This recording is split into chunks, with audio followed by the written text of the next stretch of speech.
Hey everybody, welcome to the Live Your Purpose podcast. We want to encourage you today and every time you listen to live every day on purpose, for a purpose. My name is Sarah. I'm here with Monty. Once again, this is part 3 of a 3-part kind of interview that we're doing, talking about your journey and your thoughts on why it's important to point people to their purpose in life and kind of what that journey's been like for you as well. So if you haven't already done so, go back, check out the previous episodes. Also subscribe so that you get notified whenever we drop a new episode of the show.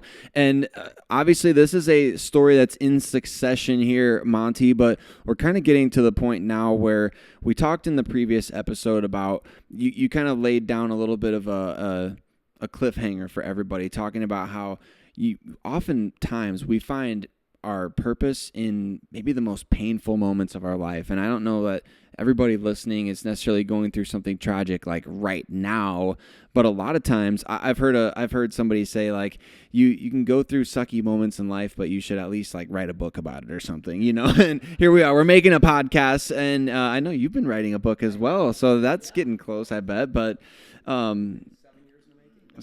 you know what? A lot of times purpose is a long time in the making, people. It's not, it is. It's all about the journey. And that's what we're talking about today is like, I think a lot of times we want that purpose to kind of just smack us in the face, and we have this epiphany or light bulb moment where it's like, oh my gosh, it's been there all along. Like, this is my purpose. And that can happen. But a lot of times it's just making these incremental decisions day by day. We talked in your journey about how, you went through drug addiction, how that affected you, your family, and kind of the decision that you made to get back into the church and to really make God the center of your life again, and how that impacted you. And you serve in the kids ministry at that church, Celebrate Church in Sioux Falls, South Dakota, amazing place where both you and I kind of grew up in our faith in a way. And that really shifted into, okay, I feel like I've discovered my purpose here. And then all of a sudden it's like, bam, like God interrupts what we think is our purpose. God steps into the picture. So let's pick up the story there where you were at. Yeah, no, thanks, Sarah. I appreciate it.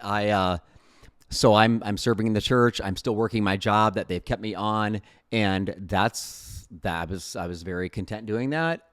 Seemed very fulfilled doing that. And then the church that I was serving at came to me and said, "We want you to consider coming on staff." It's like coming into ministry, and I'm like, "My gosh, I've never considered." But I knew right away when they asked me. They wanted me they were launching a campus across town. They asked me to oversee the kids ministry for this West Side Sioux Falls campus, and I knew as soon as they asked. I didn't answer their question because I had to talk to Jody. Otherwise, she'd beat me. So, I mean, you should talk to your wife before you make life-changing decisions. You should. You should. Don't always. Yep. We don't always do what we should.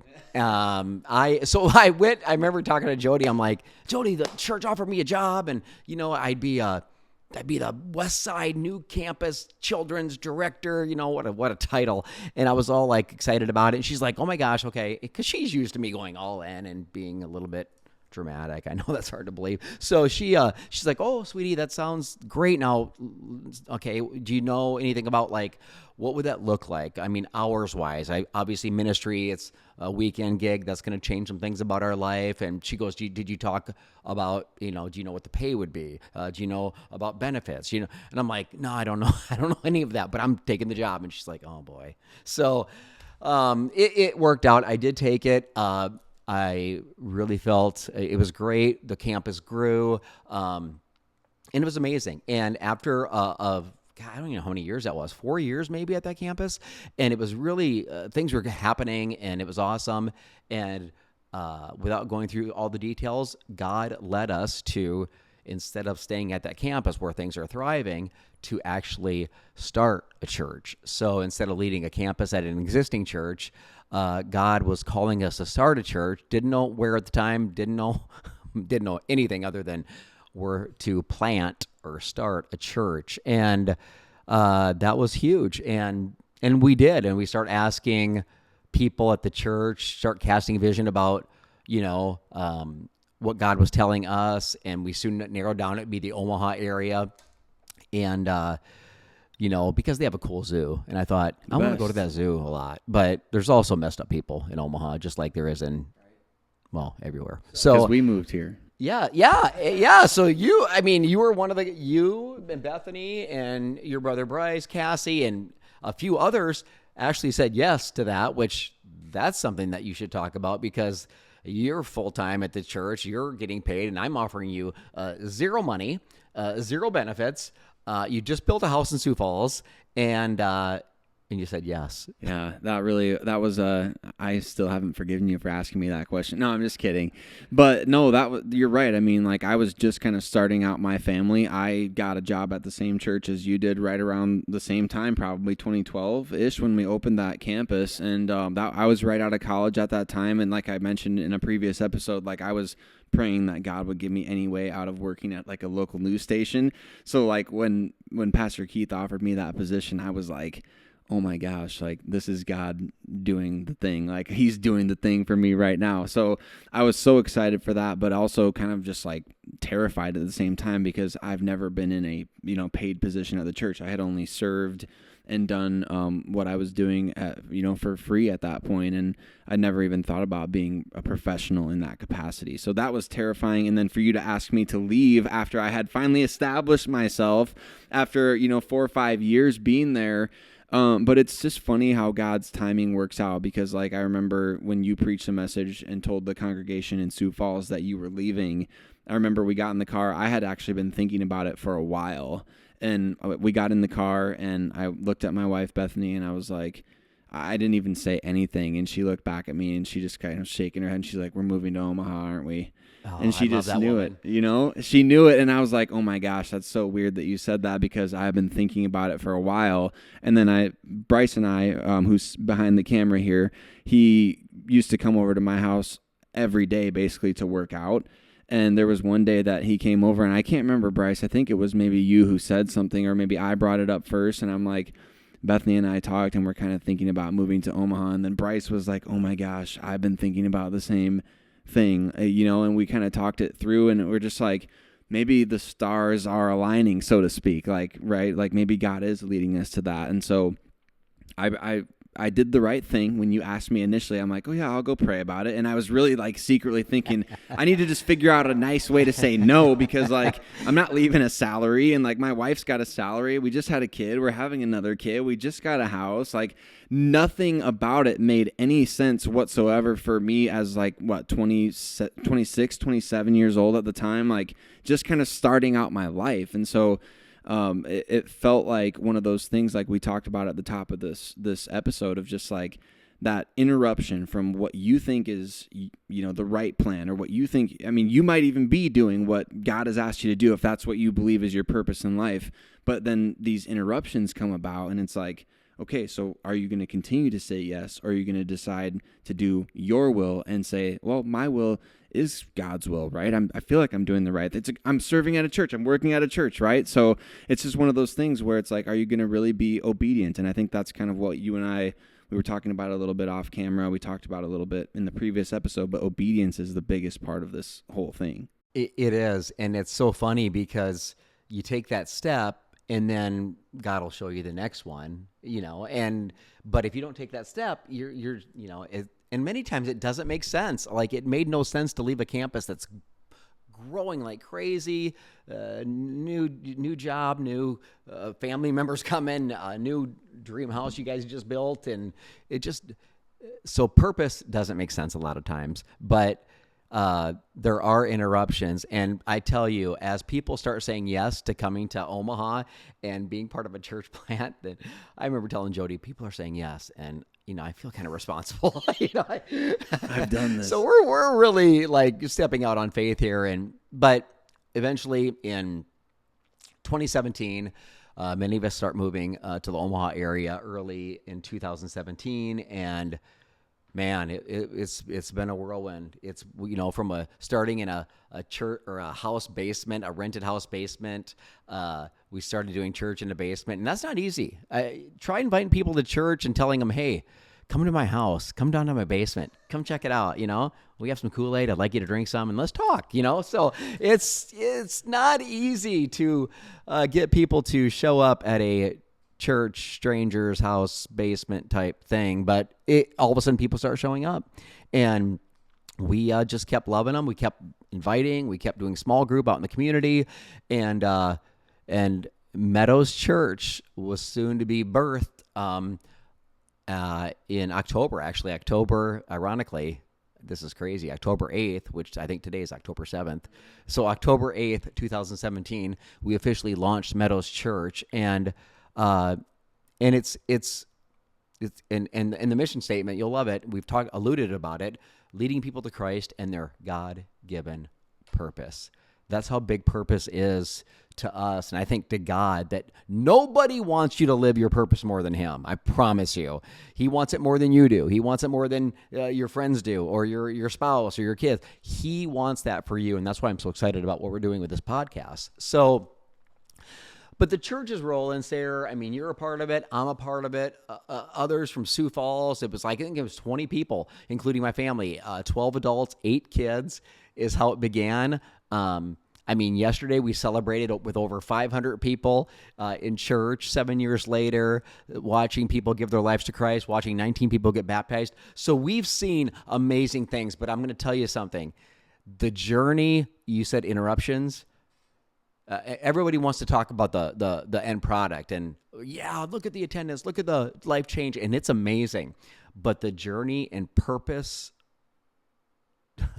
the road along the way, I mean, it's been something. And there's been curveballs, there's been pain, like I talked about. I'll just tell you, 2 months after we moved to Omaha, my family took a trip to Colorado. I'm hiking, and why do you hike up a mountain just to hike down? I don't understand it, but I was doing it, and it jarred my back, and my back went out, my lower back, and it was just, I was sitting in the backseat of a car they were driving me to the chiropractor, and I had my legs up, my knees up. I was holding my knees by my chest because that's how bad it hurt.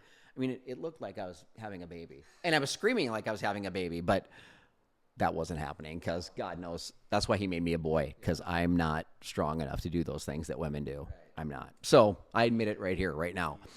So my back goes out, and so that's the first thing, and the church hasn't even launched yet.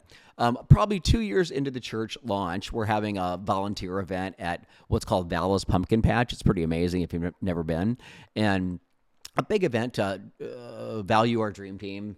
And I remember sneezing. I sneezed, and when I sneeze, Jody says it's kind of violent, but I don't know. It's a blur. It's gotta be. That's the most satisfying way to sneeze. The more it's violent, so good. Yeah. When you feel it coming on, and just know, and the family starts running for cover. It's awesome. So anyway, so I sneeze, and all of a sudden, after I sneeze, I see these black. You know how you get floaties in your eye? So I had floaties, but they were black, and I'm like, that's not right. So I told your wife, your beautiful, caring wife, I was like, Bethany, I mean, I've got these floaties floating around, and she's like, you're fine. That's what she said. That's what she would say to me. Yep, she said, you're fine. I'm like, I don't know if I am fine, Bethany. But anyway, I just kind of hung out there and did the thing. And then afterwards, I'm like, I should probably get this checked out. And sure enough, I tore my retina. Had to have emergency surgery that day, Bethany. That's how fine I was. Not fine. No. The opposite of fine. Not a great diagnosis there. No. I'm grateful she's not a nurse. She almost was. She was? Yeah. That's what she initially went to school for, and then switched it to teaching. Yeah. So my retina gets torn. I mean, and these are just, they weren't serious, but they were little interruptions along the way. And you're just hearing my story. You're not hearing things that Sarah's going through, and Bethany and Bryce, Cassie, Pete, Kendra, Shelly, all the people that were a part of this, Casey and Amanda. It's just, we're all dealing with struggles. There's trials in purpose. If you think purpose is when life is good, you're happy, there's no obstacles, there's no opposition, that's a dream, that's a fairy tale. It's going to be short-lived, I promise you, in this side of heaven. But purpose is paved with hardship and pain, and that's why so many people give up in their purpose, by the way. That's why I think so many people revert back to that old, go through the motions, mediocre, just exist and make it through the day. I'm going to tell you again, that is not God's plan for you. I don't think that's anybody's plan for your life, that you just exist and get through the day. It will be difficult. Anything good is. Anybody married, you know that, right? Is marriage difficult? Oh, not for me. No, I'm just kidding. Anybody that says that really aren't married. They're not married. They're just kind of, it's a facade. So, but it is difficult. And so you got, so my body's like, my back's out, my torn retina. And then this is just a couple of years ago. So this is fairly fresh. And it's crazy. I'm driving home from what we call a purpose group. These are our discipleship groups where we meet together and get in God's word and, try to live it out. I'm leaving purpose group, driving home, and I thought the window was down in my car because that noise when a window was down, and it wasn't. I get home and I realized that I couldn't hear in my ear, and I'm like, oh, maybe I've got wax or something. So I'm squirting in my ear quite violently. So that didn't help either. You shouldn't do it quite that aggressively. But I'm just, pounding away in my ear, going crazy because I'm like, there's got to be wax. Well, it wasn't, and I go to the doctor, and they thought it was an infection. It wasn't. I just lost my hearing. My hearing had just gone from normal hearing, like probably most of you listening or watching have, to zero hearing in my right ear. And no explanation, no, we have no cause. We don't know. Still don't. I mean, the best guess is that, what did they tell me? I think I had a cold at the time, and they said, what is it? Something attacks your nerve? A virus maybe attacked your hearing nerve. I'm like, geez. My first thought was, what about my other ear? I don't want it to happen to my left ear because it's amazing what we take for granted. Right. Do you know what I'm saying? Yeah. I took my hearing for granted until I didn't have hearing in my right ear. And I'll never forget, because I assumed it would come back. I thought it was like temporary. It's a fluke thing.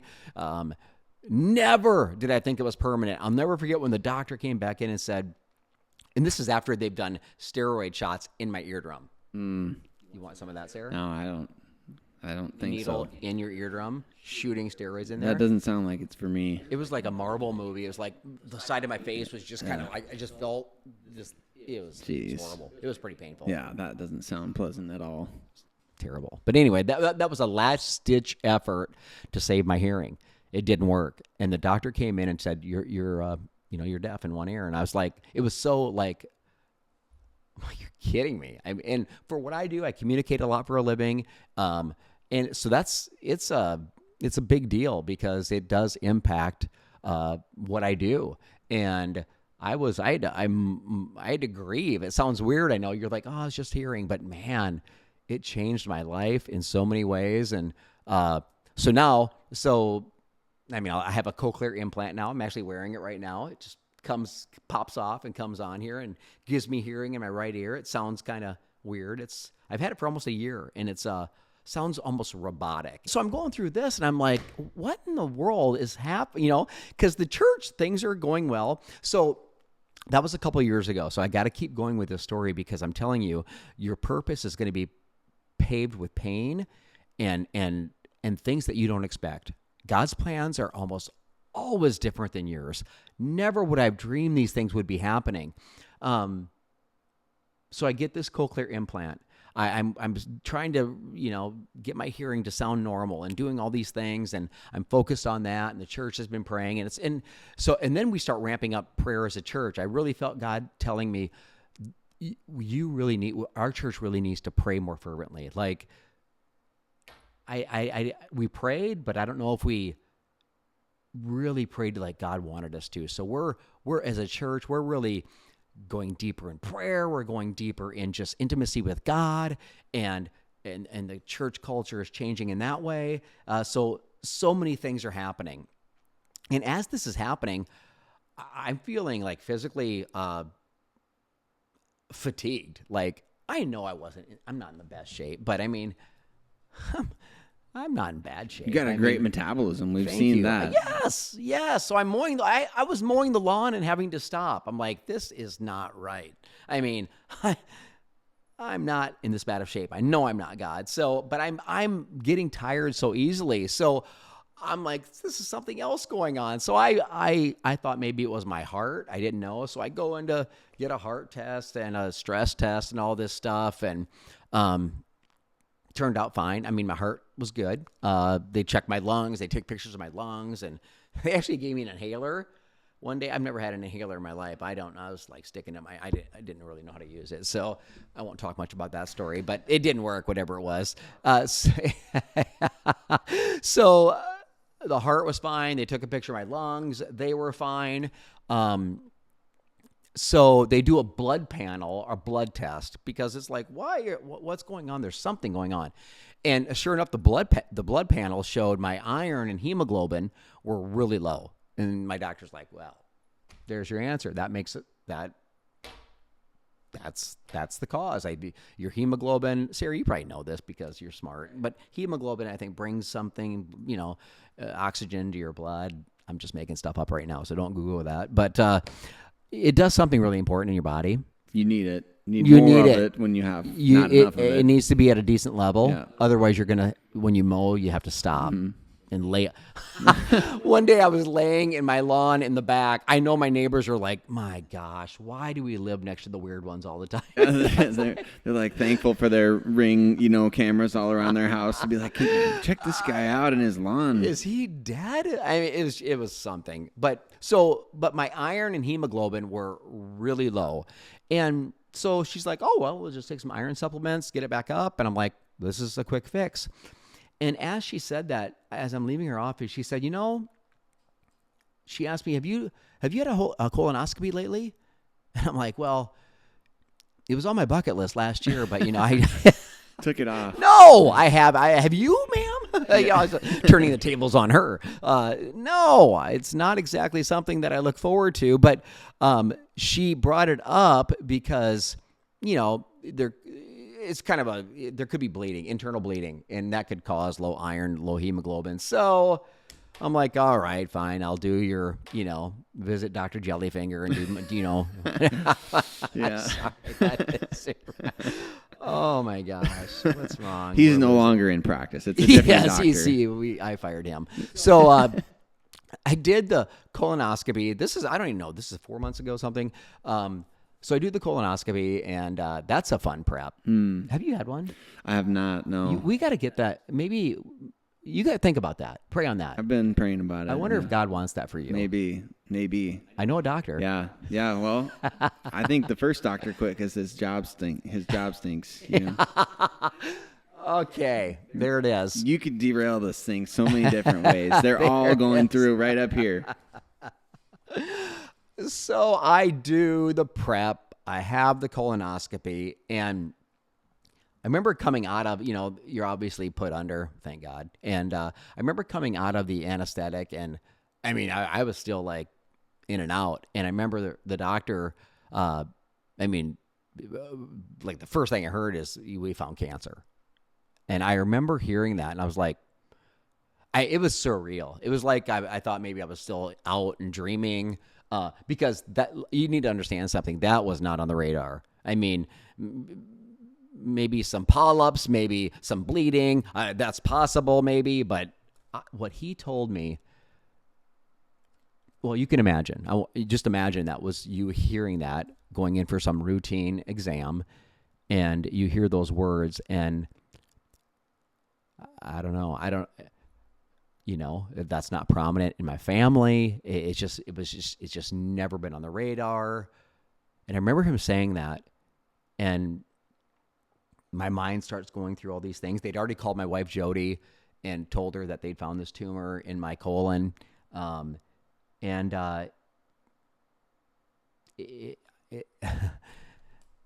to say it again.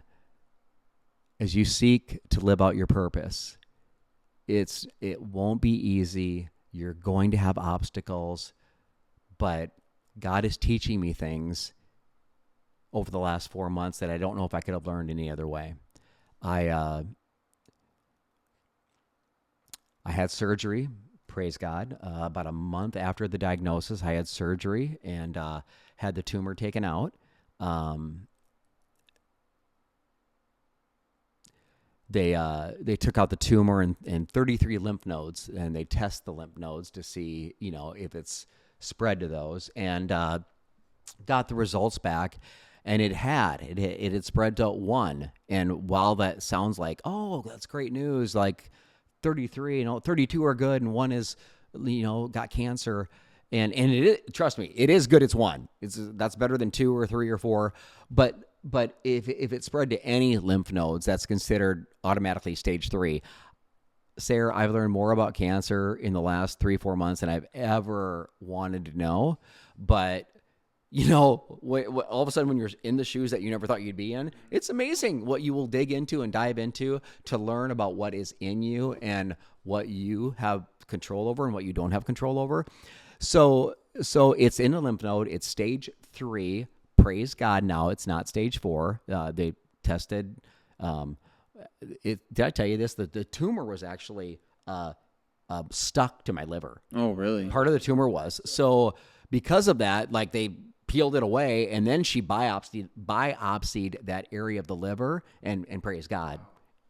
So there's I know this sounds kind of like a sad story. Oh my gosh, cancer. But man, I am so grateful that, part of me is like, I wish I would have, had that done 2 years ago or something. But I'm so grateful that I had it done. I'm so grateful that the doctor said, oh, by the way, maybe do that. So it's a mixture of a lot of different things that are going on at that point, because obviously, like, you're having to deal with hearing that news, and then like your family is finding out all this stuff, and like just like taking a 10,000 foot view of it all, like how easy it would be. And for anybody that's listening that's had family members go through this, or they are going through it similarly, or whatever their situation may be, like how easy is it to look at that situation and just be like, well, shoot, God, I mean, like, what the heck? Like, why are you not holding up your end of the bargain here? Like, I'm pastoring a church. I've said yes to moving to a new city. I'm serving you faithfully. I'm doing all these things that you've asked me to do. Like, I'm saying yes to you. And so why am I dealing with back issues? Why am I dealing with the hearing? Why am I dealing with a cancer diagnosis on top of having to shepherd and lead people and lead my family and do all these things? And because to me, like, I think a lot of times when we're walking with God, I think we kind of feel entitled to being exempt from those sorts of things. I know you said, like, purposes, that path is littered with things that, man, I think we wish they weren't there. If we could choose on paper to say, hey, do you want a cancer diagnosis or not? I think we would be like, yeah, how about not? Let's not do that. So as easy as it can be to blame God, like, where are you kind of at with that in terms of, okay, I want to be able to be strong in this and say the right thing and do the right thing and keep on plugging away, leading the church and things like that. But also, like, hey, God, like, what the heck type of thing. And to be very transparent, I did have those moments of God, what the heck. I did have a pity party more than once of God. I've said yes to you. We've sacrificed. We've moved. We've led others. We've loved others. We've poured into people. We've been obedient and all these things. So I did. I mean, I wish I would have been. But there's such a wide range of emotions. 1 minute you're like, oh, you know what, things are good. It's going to be fine. And, next minute you're like, you kind of, how we are. We assume the worst, or we think, well, what's the worst? Well, we know what the worst is when it comes to any kind of a diagnosis like that. So I've had those moments with God, and, God reminds me really quick. And, I look back again, this is from a Christian perspective, the Apostle Paul, definitely a role model. I mean, he planted churches. He was an amazing man of God, did bad things in his old life, and God used him to do great things. And I'm like, wow, I can relate to Paul's life. And, I look at Paul in his prime, Paul in his element, when he's in his just the heart of his ministry, when so many people's lives are changing. He's making almost the biggest impact he's ever made. And I'm hearing things like he was beaten and whipped and shipwrecked and stoned. Not the good kind. Not getting high. I shouldn't say good. We'll edit that out. But not not the Snoop Dogg kind, okay, but the other kind. Paul, one of the greatest followers of Jesus who ever lived, had all that happen to him. And I'm like, okay, so God's been teaching me things in this. And I know that's one of the reasons that he didn't cause it, okay? I'll tell you what, my lifestyle, you know, I mean, there's people that eat worse than me, Sarah, but there's a lot of people that eat better than I was eating, you know.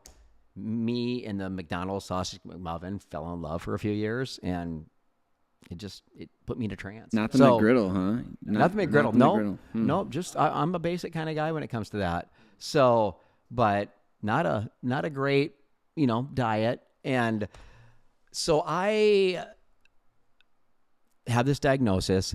I start studying up on stage 3 colon cancer. I have people praying for me. We waited to tell our kids until I think the surgery was scheduled, so we could just tell them, hey, this has happened, but we're getting surgery. It's going to be good. And so where are we at today? Here's what I've said, and this is advice I want to give you, that this is what God is teaching me. Monty, you do what you can do. Control what you can, which isn't much, but you control what you can, you do what you can, and then you trust that I will do what only I can do. Here's what I can do. I can learn about what I have. I can learn about stage 3 colon cancer. I can research it. I can study it. And God will do things. God will put things in your path. Like, as I posted some updates on social, one of the gals I knew from Sioux Falls, sent me a resource, a book called Chris Beat Cancer. And I read the entire book, consumed it in like a few days, and it's a story of this guy, exact same scenario, stage 3 colon cancer. He was in his 20s, so just a few years younger than me, and so he had stage 3 colon cancer. And it was in one lymph node, and he went on this journey, this health journey of changing his diet completely, changing his lifestyle completely. He didn't do chemo or anything. He's been cancer free for 20 years. And so that those stories inspire me. And then, you know, what else has inspired me? People have come up to me and said, hey, you know, my brother, my mom, my aunt had colon cancer, and they were doing this and they were doing well. And so many people, those stories mean a lot because they just give such hope. It's like, oh my gosh, so many others have beat this. And it just, you know, that's why we need each other. That's why we have to be there for each other. That's why this podcast exists, is to be there for you and for others to give you hope. So I want to tell you quickly what God has taught me so far. And it's just starting. I spent just minutes jotting down so far what I've learned. And you already alluded to it, Sarah. When it comes to things of this world, when it comes to disease, when it comes to sickness, when it comes to hardship, nobody's off limits. Nobody is. Paul wasn't. Job wasn't. Monty wasn't. None of us are. So the moment we start thinking we're entitled or that we don't deserve this, but they probably do. I mean, that's the moment that we have lost perspective and we have lost sight of reality. We live in a fallen, broken world, and everybody is susceptible to anything that's out there. We will be persecuted. And here's what I believe. Again, this is going to be from an angle of a follower of Jesus. There's a saying, new levels, new devils. I think the more of an impact that you're making in the world, the more that you're impacting other people in loving, godly, good, beautiful ways, the more that you're going to be attacked from the opposition, which, again, from my point of view, is the enemy, the devil. And I know very well that I could do less for God. I could step down.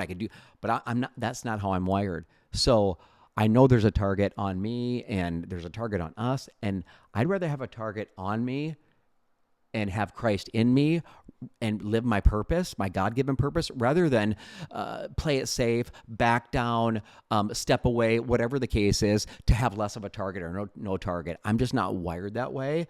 And I hope that I never get wired that way, because that's just not who I am. So I understand what comes with making an impact in the world. And I hope you do too, because the more of an impact you make, you're going to face hardships. You're going to face struggles. So I learned I'm not off limits. Neither are you.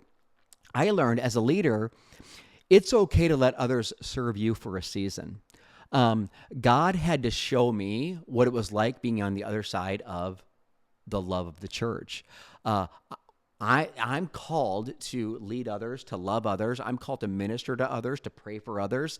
I'm called to console others and to ease the pain in others and provide comfort for others. This is my calling. This is what God has called me to do. And that can become numb. That can become difficult. That can become all kinds of things.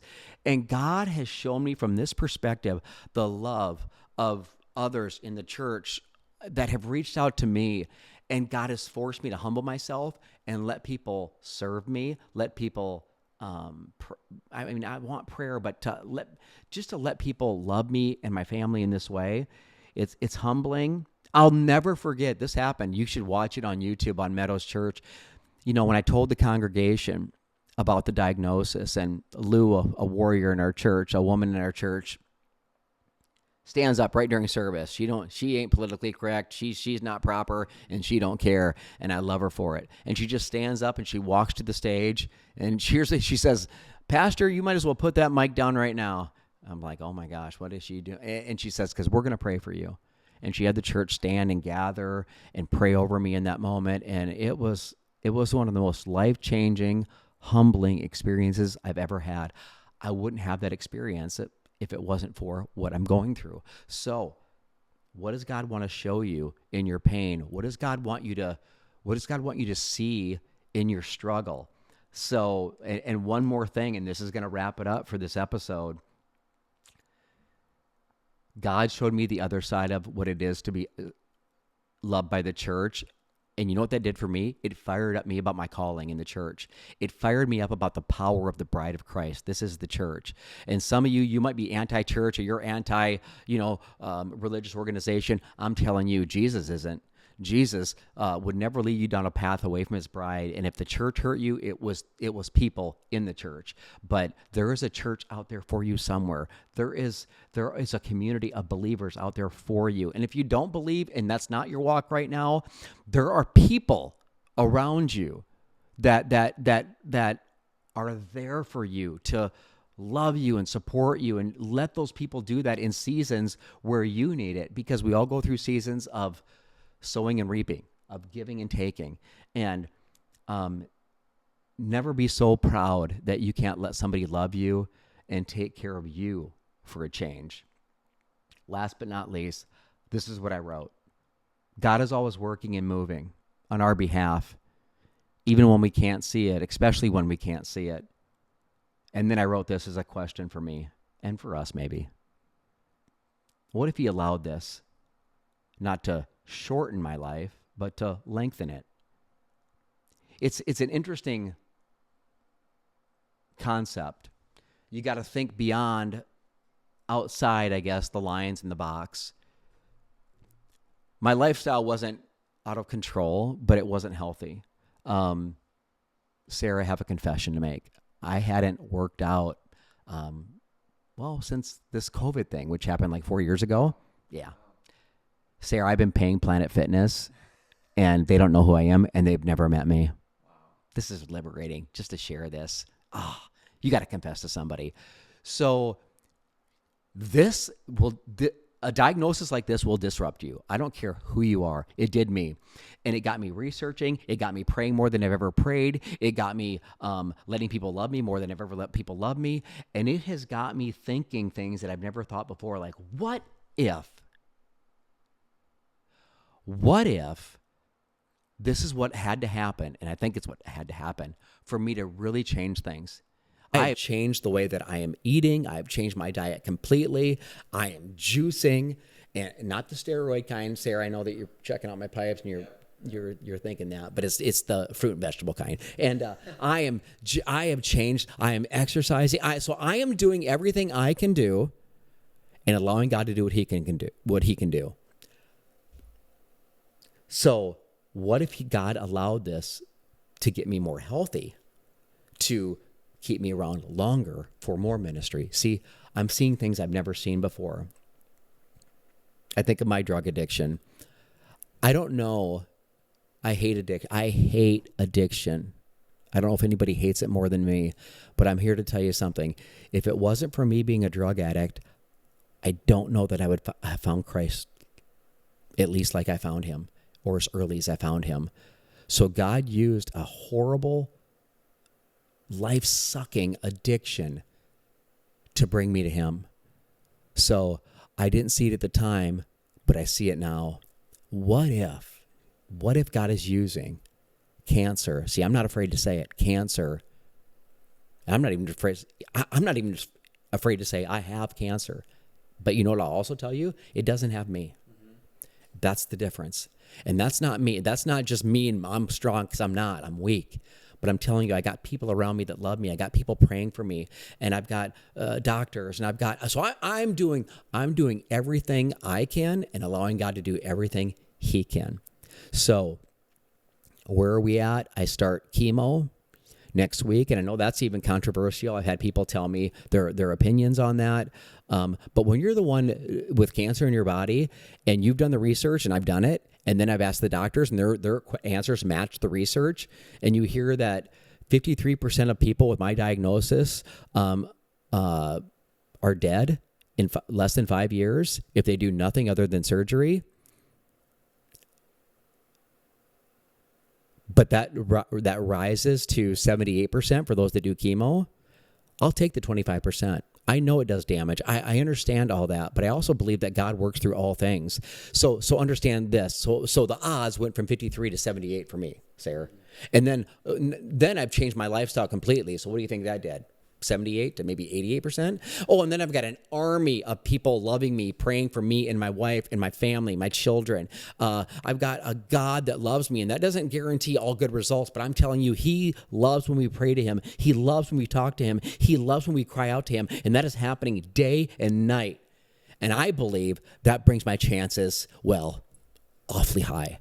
And I want to do everything I can, trusting His medicine, trusting His warriors that He's equipped to do what they're called to do, trusting science, because science isn't evil. Actually, God created science. So all these things, I love God and I have faith, but I'm a human like you, and I struggle and I have weaknesses too.